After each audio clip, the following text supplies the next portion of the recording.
अर्ध सत्य सांगितलंय।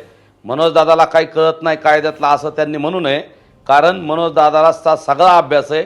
जे 60-70 वर्षात जे कोणाला जमलं नाही ते मनोज दादांनी या मराठा समाजाला मिळवून दिले।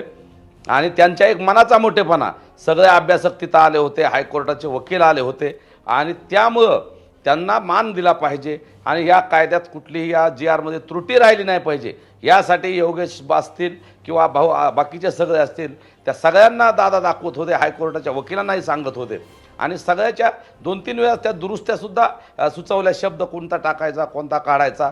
त्यावेळेस योगेशरावला सुद्धा विचारलं, पहिल्यांदा योगेशराव हो म्हणले, बरोबर आहे, त्यांनी खोटं बोलू नये, मीडियाचं ते हे काढावं फुटेज, पहिल्यांदा हो म्हणले आणि नंतर त्यांच्या पुन्हा काय लक्षात आलं माहीत नाही, नंतर ते म्हणले काहीतरी सरकार फसवतंय असं एक शब्द, त्यांचे 2 शब्द ऐकले। मीही चिटकूनच होतो 2-3 मीटरच्या अंतरावर, आम्ही समोरच होतो। त्याच्यामुळं दादांनी मग थोडंसं बोलाबोली झाली, त्यांची चर्चा झाली आणि मनोज दादाला वाटलं आता 2-4 सगळे वकील बरोबर आहे म्हणतायत, बाकीचे अभ्यासक ओके म्हणतायत, बरोबर म्हणतायत आणि योगेश जी एकटेच म्हणतायत की हे काहीतरी फसवतायत।